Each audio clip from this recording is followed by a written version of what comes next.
my topic is about early strategies for next generations of antimicrobial resistance. And I'll talk a bit about the outcomes from the GPIU study. Now, given that we've overrun, I'll try to be a bit faster than I was anticipating to this slides.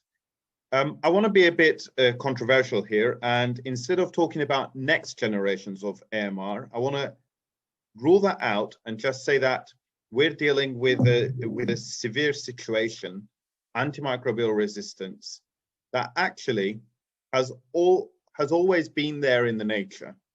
A study published almost 13 years ago, looking into the pristine freshwater, has identified multiple resistant bacteria in that environment. Essentially, what I'm just trying to say here is that antimicrobial resistant bacteria had always existed. It existed in their genomes, but they were not expressing this. We, by throwing the antibiotics onto them the past 100 years, have helped them express this, and we have more colonies now with higher genes, higher expression of that antimicrobial resistant characteristics. So this will just get worse probably with the way things are going at the moment. So as an outline of my presentation, there's two parts I want to talk about. Part one, AMR in urology in specific, actually have been covered throughout the talks. Uncomplicated versus complicated, recurrent UTIs very well presented by Chris, and surgical site infections, whether it be the wound, the urinary tract, or the deep tissue, this is the area of research I carry out. Let me give you the conclusion of this presentation from the very beginning.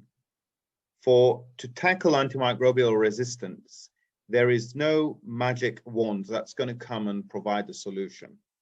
It's an interdisciplinary, connected approach that we require. And I'll expand on what I mean. So to understand the impact of antimicrobial resistance in urology, as part of the European Association of Urology, we've been conducting the GPIU study, which is a point prevalence study in infections in urology. And on the background of that, we've developed other studies. And one of the biggest ones is SERPENS, which we've been looking into Urosepsis. What we generally quote is that approximately 1/3 of the healthcare associated infections are the urinary tract. But one thing that's not been said, that's in a hospital environment, and most of these are catheter infections. When we move to the urology department, it's a bit different. We've got around, on average, 12% healthcare associated UTIs. This has been increasing, but the difference between other departments is that this is not only because of catheters, this is because of the interventions we've been carrying out within the genitourinary tract. And when you look at healthcare associated UTI publications, that doesn't necessarily overlap with our practice. That's a point I would like to highlight. Now, GPIU study has shown that the prevalence has steadily been increasing, and the latest data has shown the same trend continuing. There are other studies also indicating something similar, a similar story. On the x-axis is the time in years, and on the y-axis here you see 30-day readmission rate after transrectal prostate biopsies, a very common procedure. And what I will highlight here is that readmission rate went up from 1% to 4% in approximately 10 years. And most of these have been infection related. 0.6 versus 3.6 it's gone up to, infection related readmissions. And this was clearly correlated with the fact that antimicrobial resistance has been increasing. We recently published a paper a week ago from the prostate biopsy side study of the GPIU, looking at 1,600 patients. And you can see that post-biopsy symptomatic infections have gone up from 5% to 11% from the first cohort of 2010 to 2013 and the recent cohort. Symptom resolution in 2 weeks was initially 95%. Now it's dropped down to 76%. So that means that we're not being able to treat our patients either. And these are linked to antibiotic resistance. essentially what I've been trying to say. So Zawawi et al., who published this beautiful review at Nature Reviews Urology, has shown that fluoroquinolone resistance, which is the primary antibiotic we've been using for a very long time in prophylaxis for biopsies, let's say, shows a great variation around the globe. But I beg to differ. On my own data analysis from a recent 2018 data, and which I looked into the global trends of antibiotic resistance, you will see that dark blue here is beyond 50% resistance or failure rate for fluoroquinolones around the globe. That trend in UTIs has disappeared. And it goes back to the same story, which I was saying at the beginning. The resistance rates in UTIs are very different than what we see in urology, what we see in other departments. So we need our own specific data. The similar trend, I would say, for other antibiotics, amoxicillin, ceftriaxone, you can see a geographical trend, but I suspect this will disappear over time also.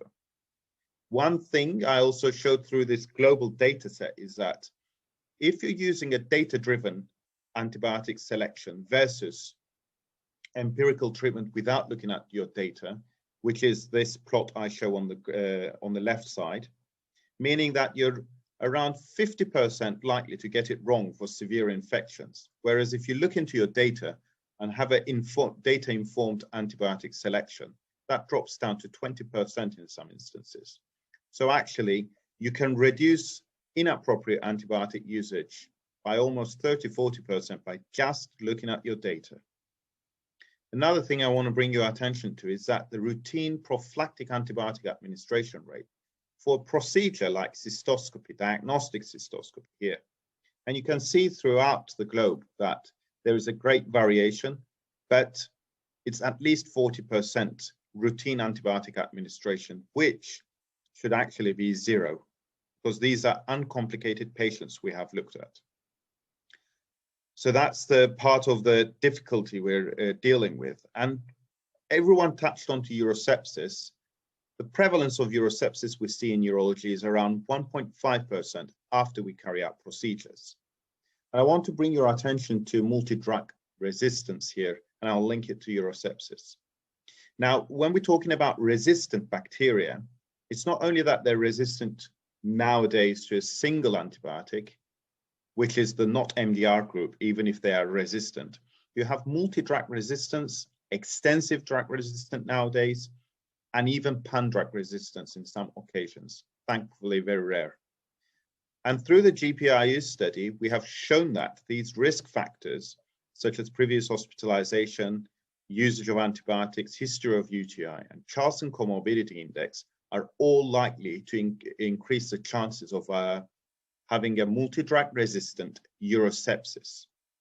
Essentially what I'm saying, patients who undergo surgical interventions and develop urosepsis are more likely to have multi-drug resistant pathogens. So if you're dealing with a urosepsis post-surgery versus a urosepsis that comes from community, primary onset, no previous intervention, you're dealing with different urosepsis scenarios.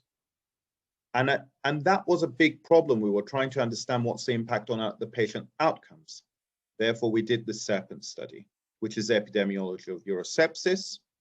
I won't go through the details due to the time, but we recruited 530 patients, and we're currently writing the paper. So briefly, just very shortly, I would like to give one thing from this study. If you're giving your antibiotic late in a urosepsis patient, the time to recovery from kidney failure is doubled. Now, going beyond that, if the patient has a multi-drug resistant pathogen causing the infection, their likelihood of developing organ failures and remaining septic increases. If you're over-treating them, that remains the same trend also. So under-treating and over-treating are both problematic for urosepsis. So I gave you a bit of a background, and I think that summarizes everything that has been said up to this point. And Bhaskar has asked me to talk about the future, about the exciting parts for antimicrobial resistance. So I'd like to summarize this in 3 steps: before the infection, during the infection, and after the infection. What can we do? Each color here indicates policy interventions, new tools, clinical decision tools, or patient behavior. How can we change any one of these to improve or tackle AMR? And you will see that on every stage, you need all of these interventions for it to be successful. Not any one of them would work on their own. I would like to talk about the rapid diagnostics here. I think this is one of the future directions that we're going to hear more and more about. First is real-time whole genome sequencing from the culture. And this group in Norway, who I collaborate with, they directly obtained the whole genome of the bacteria in bloodstream infections after culturing the specimen. So this is after you obtain a culture.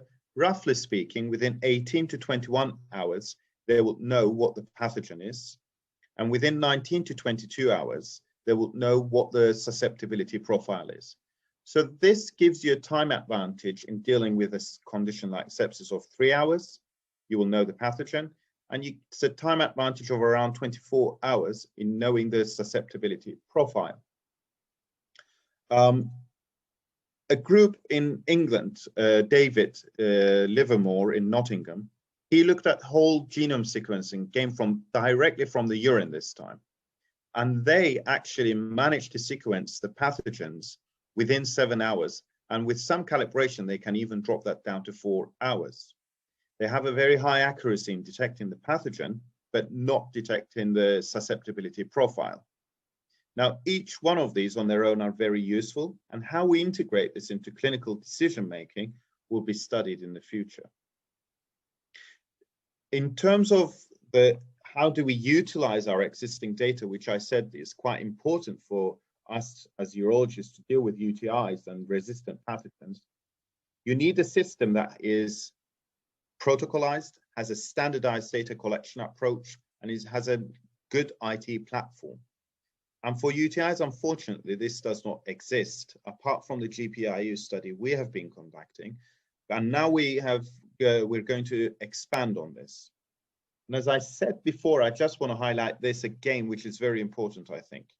Looking at the Zovavi data, you can see there's geographical variation of fluoroquinolone resistance, but it's not the same when you look at UTI-specific data, which I analyzed over 1 million patients' data to obtain these results. So we're quite confident in what we're saying here. The future, therefore, seems to be that we're going to use rapid diagnostics to identify the pathogen, and we will need the susceptibility pathogen of the information from our data, from our own data. And that will help us to inform our antibiotic selection. A few more things new, and I'll go through the next slides very quickly because they already have been mentioned. Non-antibiotic treatments, bacteriophages, were covered beautifully by Chris, so I'll not talk about the details, but the clinical trial he was talking about, the results were published 3 days ago. So men with UTI, they go through either placebo bacteriophages or antibiotics, and essentially they've proven that there's non-inferiority with bacteriophages compared to antibiotics in terms of UTI symptom relief and microbiological recovery. So this is groundbreaking, and I think we're going to hear much more in the future. What should I do if I have a patient who's harboring antimicrobial resistant pathogens? Study published in New England Journal of Medicine a week ago. They randomized patients for decolonization, very simple things, chlorhexidine showers, mouthwash, etc. Quickly going on to the results of this, within 12 months, in the decolonization group, there was a reduction in infection rates. So very successful, very cheap intervention in terms of carrying out at a populational level. Vaccines, I'm not going to say anything because Chris covered them in much more depth. So overall, tackling AMR, what can we do? As I said, there is no one solution. You have to use all of them. Treatment and prophylactic antibiotic selection will be surveillance-driven, real-time pathogen data-driven. Bacteriophages, I believe, are promising. Decolonization and such policy interventions for infection prevention will be important. And collection of your own data will be very, very relevant for yourselves. So we have developed a new platform for each country or each region that we can provide this for free, and you can collect your own data with the protocol we provide with the standardized measurements and outcomes. And it gives real-time data analytics also, this platform. So that will help you in your own site in terms of empirical treatment and measuring the trends within your unit. Thank you very much.